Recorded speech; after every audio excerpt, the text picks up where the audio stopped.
In this episode of the Motor City Hypnotist podcast, last few sessions, we were talking about oppositional defiant disorder. Sessions or episodes? Yeah, episodes. Sorry, I'm so used to my therapist speak. It just came out of sessions. But the last 4 episodes, we've been talking about oppositional defiant disorder, which is ODD. Yep. Today, we're talking about IED, which is intermittent explosive disorder. Wow. Now, it's kind of in the same category as the other one, but this is much more extreme and much more severe. Let's say that. Physical? Yeah, it can. We'll get into it. It can. Right. Yes. Yeah. And as usual, we're giving away free stuff. Hang in there, folks. We'll be right back. Yeah. This sounds like something for the authorities in Detroit. Well, joke's on you. I'm living to 102 and then dying, like the city of Detroit. Guys like this antique over here out of Detroit. Spawned in the hellfires of Motown. Take him to Detroit. No, not Detroit. No, please. Anything but that. No. Stationed in Drambuie. It's worse than Detroit. We did not have, as a unit, the confidence that we felt like we needed to beat Detroit. Let's go to Detroit.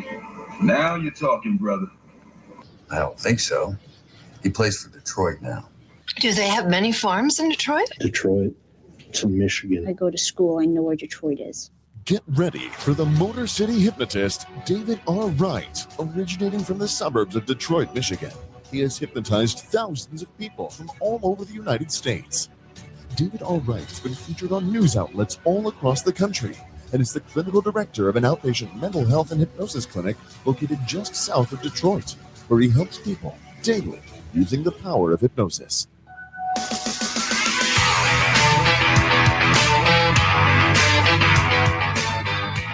Welcome, the Motor City Hypnotist, David R. Wright.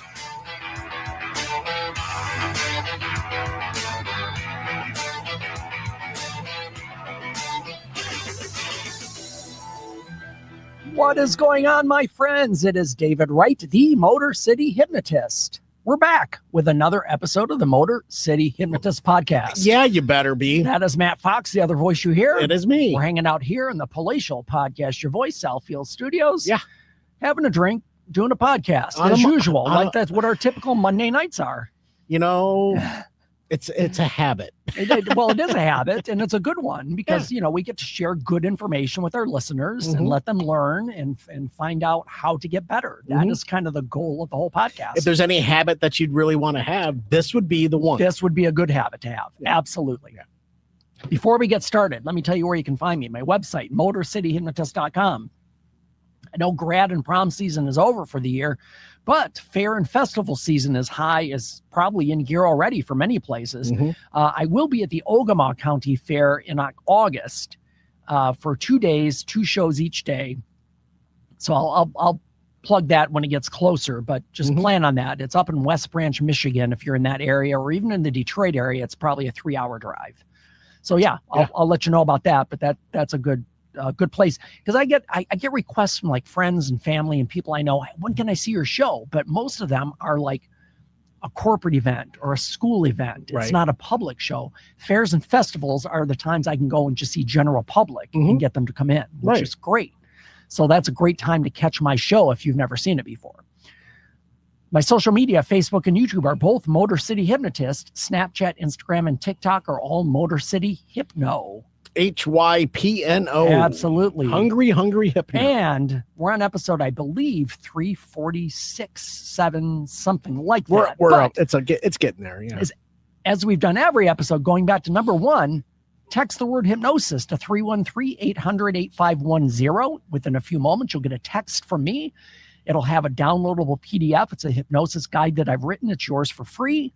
It just kind of explains really why hypnosis works, how it works, and dispels some myths and misconceptions, and that's yours to have. It will also give you a link to my Google business page where I would appreciate if you left a review of the podcast. or if you've seen a show, or if you've seen me in person. The reviews are all for whatever your connection to me is. I would greatly appreciate that. And whatever platform you're listening to this podcast on, be it iTunes or Spotify, whatever, leave a review there as well, because again, it helps us get in front of more eyes, and again, helps us grow the show. Gets everyone in. Absolutely. It gets more people in. It gets us between your ears. Absolutely. There you go. Absolutely. So that's all the stuff we need to get out. There you go. It is time. Here we go. Here we go.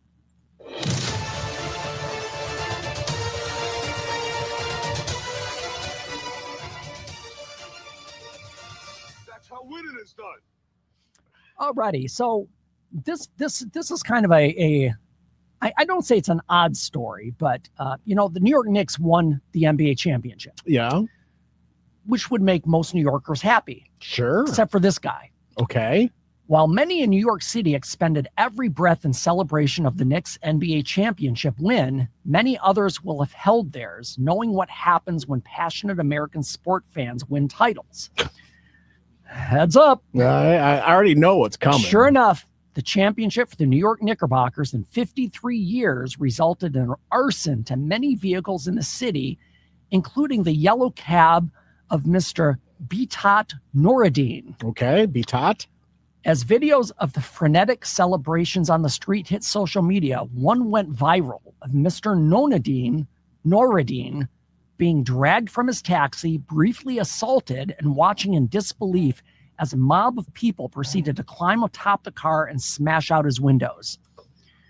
The deplorable behavior reached 6 million people on X. Goodness. Including rapper French Montana, who left a comment that if someone could find the man, he'd like to help him overcome the financial hit. Okay. French got in contact with his friend Zachary Daranowski at the New York Taxi Workers Alliance, a labor union to which Noureddin is a member, and the two planned to raise money with a GoFundMe. Okay.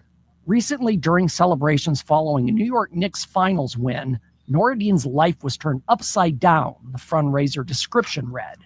His cab was vandalized, and he was reportedly assaulted and dragged from his vehicle by a crowd. In a matter of moments, the vehicle he was driving was severely damaged, leaving him facing an incredibly difficult situation. My friend, French Montana, sent me Noureddin's story, and we partnered with Noureddin's union, the New York Taxi Workers Alliance, to help restore his business and change his life. After publishing the GoFundMe, it has reached $76,000 from over 2,000 donors. To replace his tax. Right place, wrong time, but it was a good outcome for him. And it's just disappointing because it's a good thing, and then some people got to ruin it and mess it up. Yeah. And this guy's just making a living. Driving his cab. I never really did understand the mentality of the riot destruction mentality. Right. after something good happens. After a win like that. Yeah.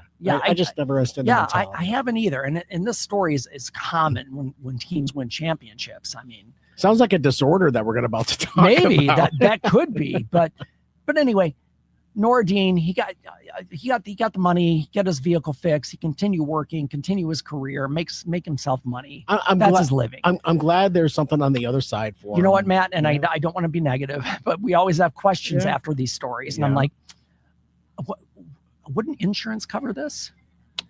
I'm just, it's a thought in my head. That's all I'm thinking. Is he a 1099 employee? I don't know. See, that's I hate even bringing that up, but the whole point is his property was damaged. People helped out and gave him money, and he continues. Now he gets his cab fixed. Right. That's it. Fair. Definitely winner of the week for sure.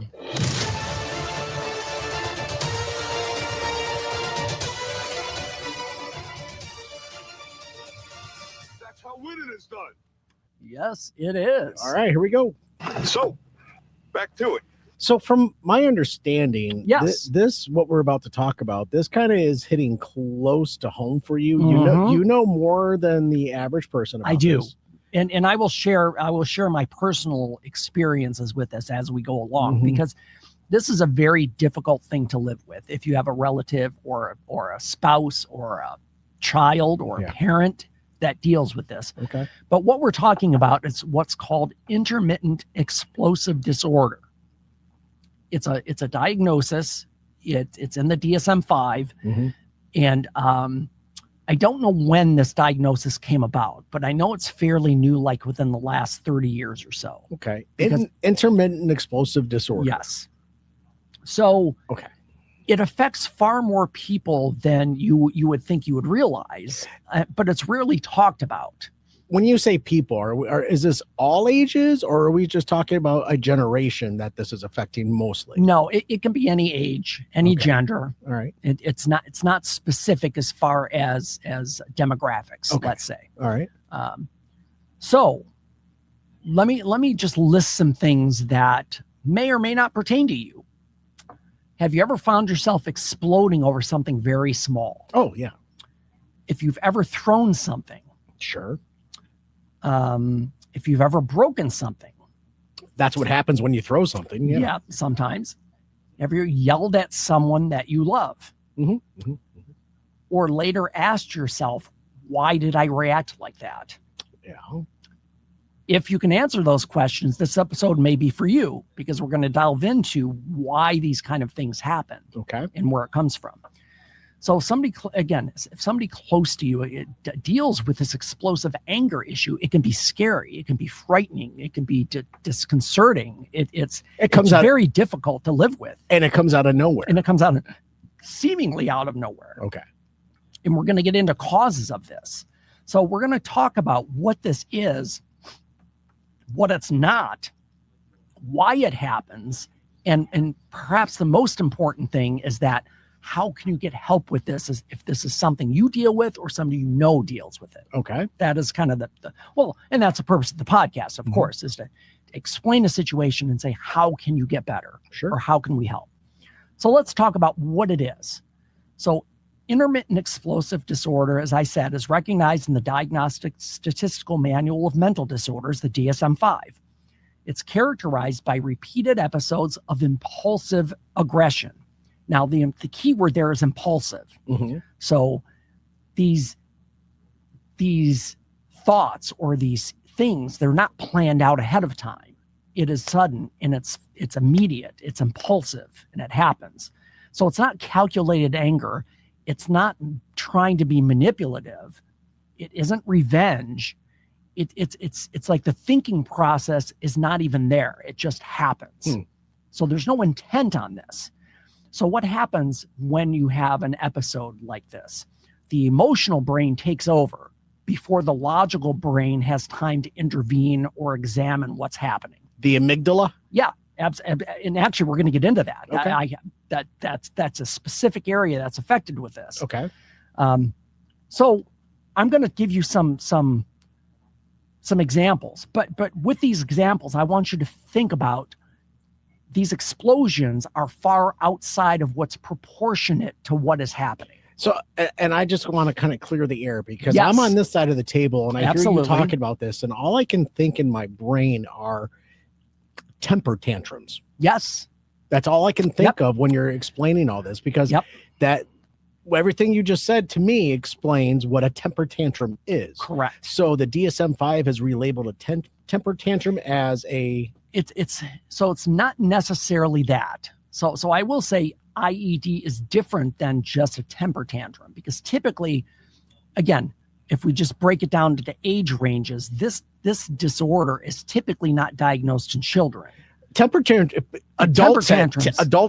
Adults can too, but it doesn't necessarily have to be IED. Okay. I mean, but for somebody who, I'll put it this way, somebody with a reactive temper, they very well may fall into this. Fair. That's absolutely fair. Yes, absolutely. I just wanted to make sure that you knew where my brain was. Yes. No, absolutely. And this is why this works, Matt, because you ask the questions that other people would want to know. Right. That's kind of the point. I do my best.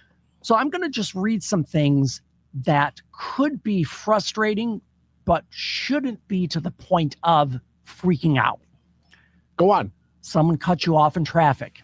Road rage is one of the number one ways that IED is shown. A lot of people with road rage probably have IED. Okay. Your spouse asks an innocent question and you become combative. What's for dinner? Your computer freezes. Oh, wow. And you freak out. Depends on when. Or throw it. Most people would be annoyed by these things. That's a normal reaction. It isn't yes. You're going to be annoyed. You're going to be like, oh, crap.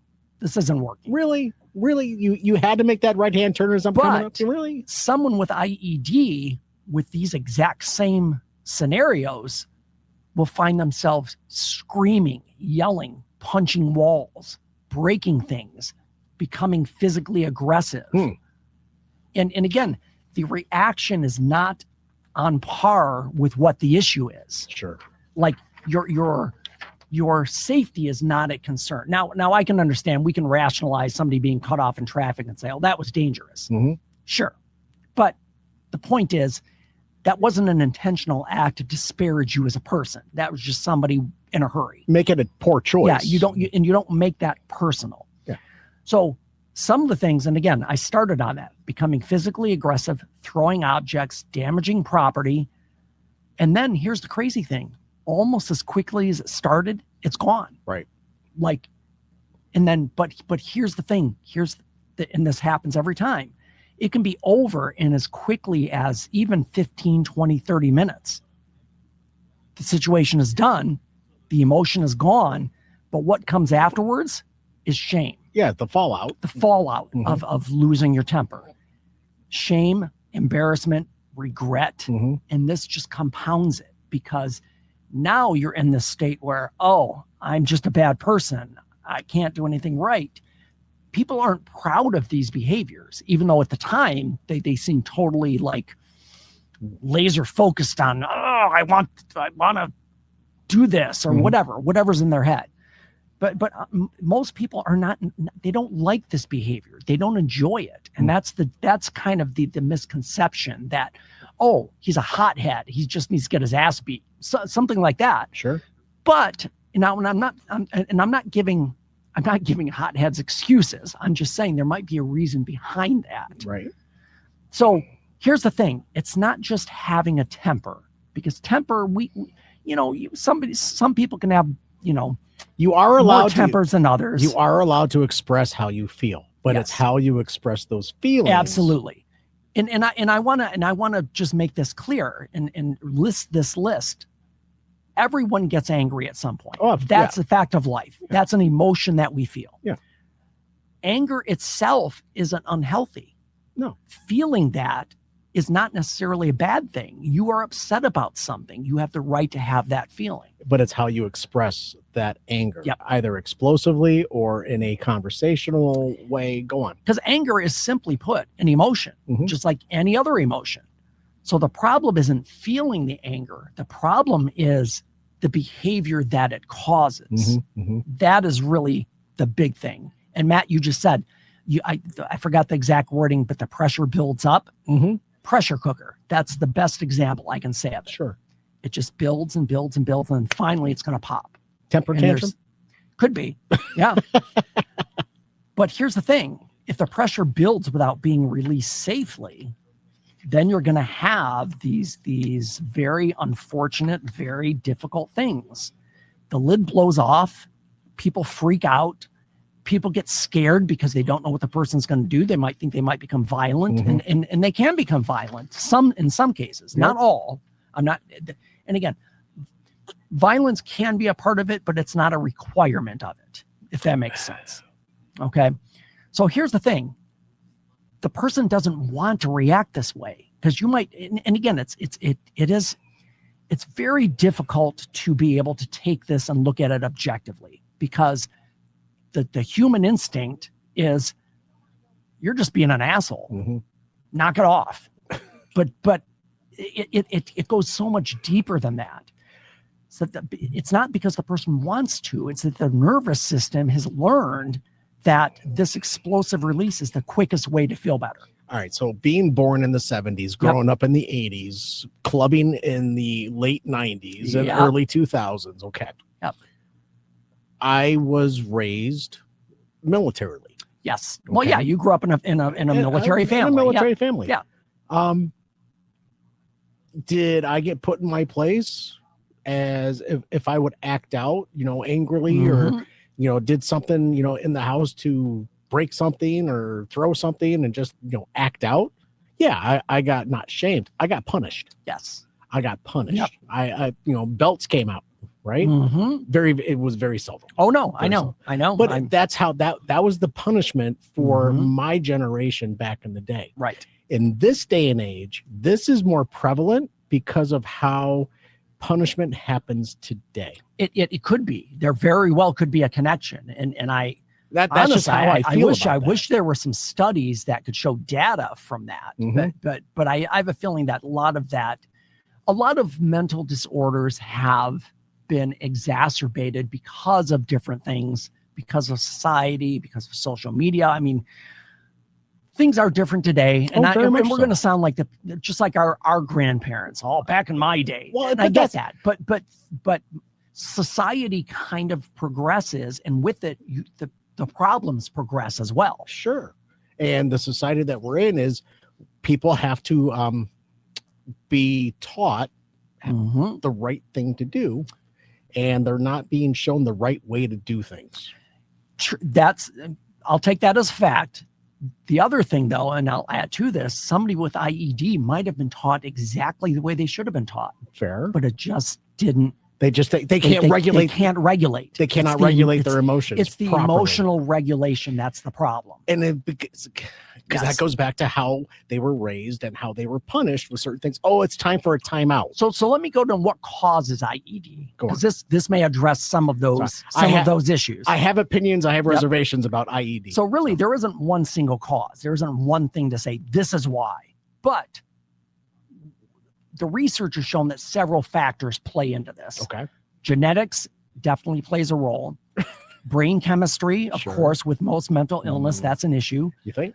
Studies suggest differences in serotonin levels. That can be controlled. Be a chemical, and it can be regulated. Yep. Here we go. Brain imaging has found changes involving the amygdala. Which you mentioned the amygdala. Yep. Or amygdala. Or the amygdala. The amygdala. Yeah. Hey, David. So, David. Yeah. Gatorade's better than water. Water sucks. No, it's not Gatorade. It's Brawny. What is it? Gatorade. I'm thinking of the wrong movie. I think I got the Water Boy in my head. Oh no, I'm thinking of Idiocracy. Oh, okay. So yeah, when they're watering the stuff with the with the faux Gatorade. Yeah. Hey, water sucks. Gatorade's better. Gatorade. So regarding these imagings, or the imaging has found changes in the it's an emotional alarm system is really what it is. And okay. And the areas of the frontal cortex are responsible for impulse control. Okay. Child experiences matter. That's where we come into how you're raised. And as a child, if you grew up around violence, frequent yelling, unpredictable caregivers, or abuse, you're much more likely to kind of get into this area of IED. So you talk genetics. Do our signs play a role into that? Because I asked the question earlier. Yeah. Are they a Scorpio? No. I mean, I'm not a believer in signs. Okay. I mean, for entertainment, I think it's good, but there's no scientific data to support that. My personal genetics, I'm Irish. Yep. German. I'm Irish as well. German. I got a little bit of Scotch and a little bit of French in me, right? I got I got four different nationalities flowing through my veins. And I drink alcohol. Yeah. So yep. I just there is an emotional control over your brain chemistry. You have the ability to change it, whether it be with medication as a last resort, or therapy, or just simple meditation. Sit back and just breathe, for goodness sakes. But here's the issue with IED, and this is the struggle, because again, the people suffering from this don't want to have these outbursts. They don't want to be angry. Nobody does. And even if they prepare ahead of time, sometimes it's there's no specific, if we do A, B, and C, this will help. But you 'Cause can't every situation is individual. It's all different, but you cannot Absolutely. predict the future. Absolutely. Right. You have to be prepared for any situation that presents itself Right. and act accordingly without losing your top. So as far as the childhood issues, Yes. trauma changes the nervous system. We know that Yeah. from data. Yeah. It does. And when danger has become common, your brain begins to detect danger everywhere, and it attaches it to things that would normally be just simple things. Someone yelling, a disagreement, criticism, frustration. All of these things, as minor as they can be, can activate that fight response, and then you get the response. I was about to say it's going to Yep. be that fight, not the flight. Yes. So for people who experience this, because again, from the outside, like I said, it looks like, oh, that idiot's freaking out. Mm-hmm. What a hothead, whatever. But here's what people feel when they're dealing with this. You're going to thank Brian Regan for this, but you Yes. ever seen an individual walk through a spider web from about 50 yards away? I don't believe. Did you see that guy? He just freaked out for no reason. Oh, right. Because you can't see it. Right. Yes.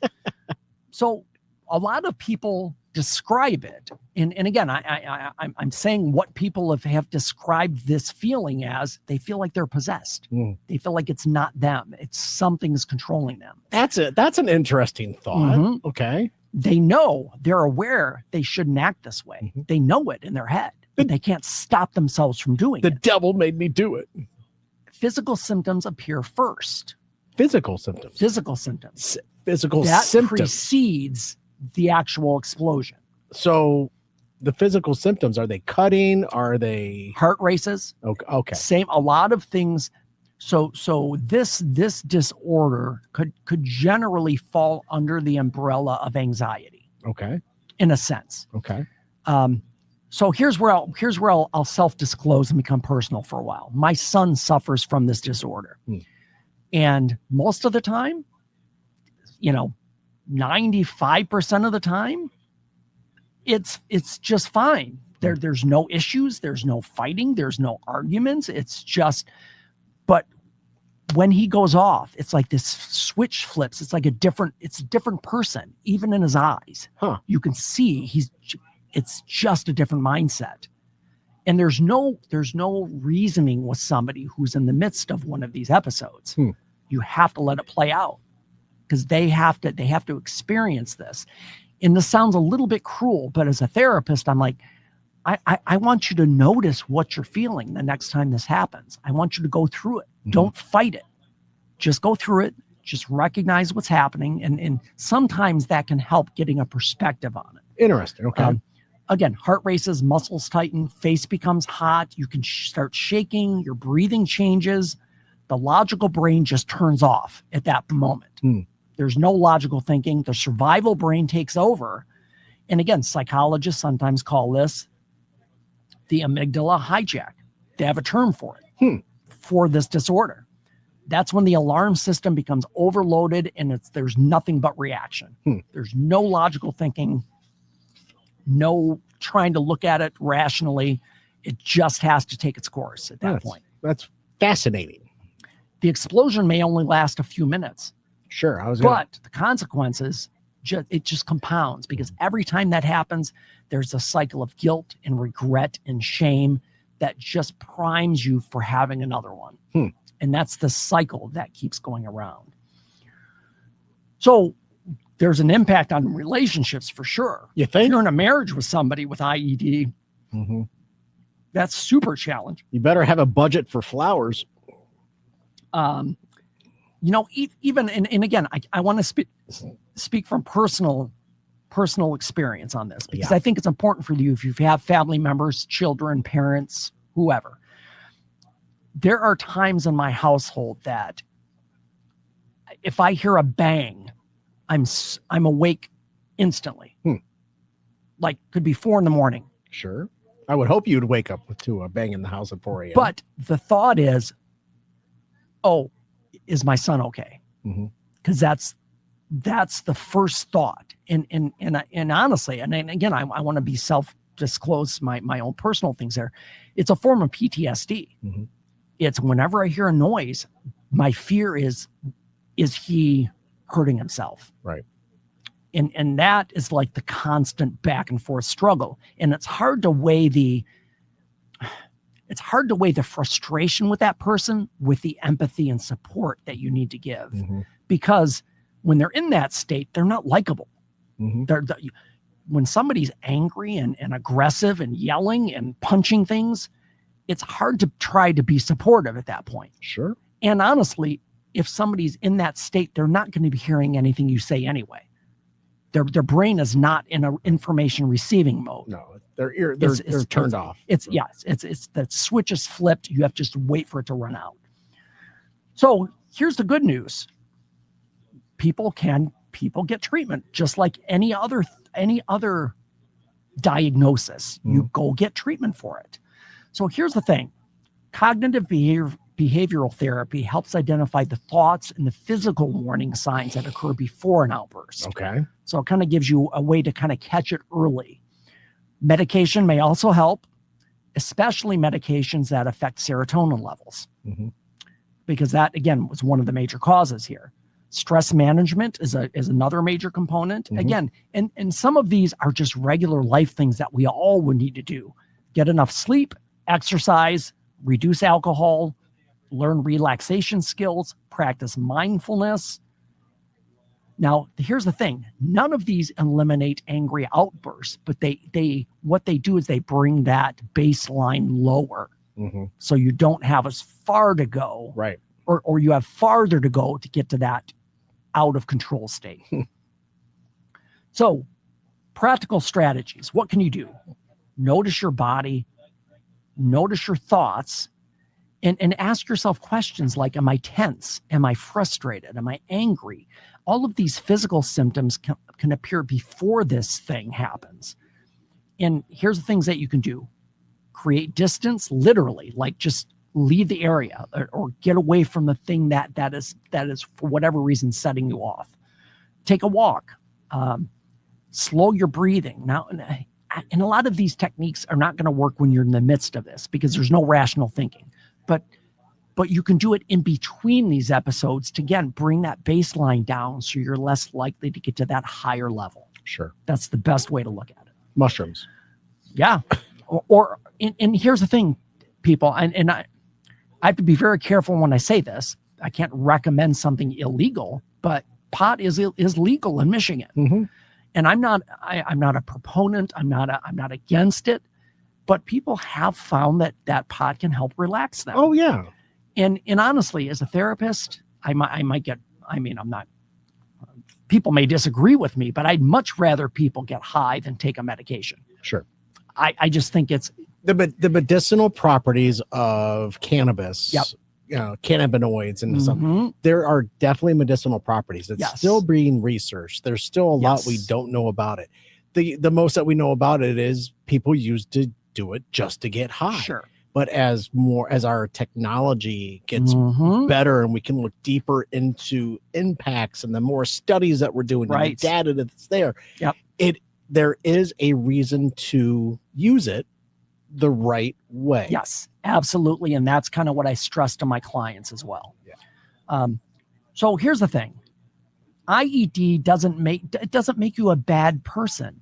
And it's very difficult to kind of acknowledge that because from the outside, people are probably judging you as a bad person. Sure. They're going to say you're a hothead, you're mean, you're angry, I don't want to be around you. All of these things can just devastate somebody's self-esteem and their confidence, again, which kind of just compounds the issue to just continue and recur every time some frustration comes about. But change is possible. There are ways to do it. And what we're going to do in next episode, we're going to get in depth on some specific things that you can do or that you can maybe suggest to somebody you know that may be suffering from this disorder. Sure. So we're going to go with part 2 in our next episode. All right. So before we go, and those of you on Facebook Live, stick around. We're going to do one more episode. But before we go, somebody needs a home. Who is it? Charity. Charity needs a home. Is that a hat? No, I thought it was a hat, but it's her butt. Oh, it's her body. Yeah, Oh, just the way okay. the picture's taken. I thought it was a hat too, Matt. And that's one of the things that brought me to this one. Because it does look like a hat, doesn't it? She kind of looks like the dad from Mary Poppins with that Yes. hat on. So Charity is a border collie mixed. She's female. She's 3 years old. Okay. She's a Detroit dog rescue. Again, this looks a little bit different because our website's going through some construction, but it's still there. Charity is still at Detroit Dog Rescue as of today. Anyway, She's a puppy and she needs love. Yep, she does. She needs a home. Excellent. DetroitDogRescue.com/adopt. Give Charity a home. Alrighty, folks, that is our episode for today. Again, Facebook Live people, stick around. We're going to do one more episode. Those of you on audio, skip ahead to the next episode. If it's not there, it will be there on Tuesday or Thursday. Love it. In the meantime, change your thinking, change your life, laugh hard, run fast, be kind. We'll see you next time.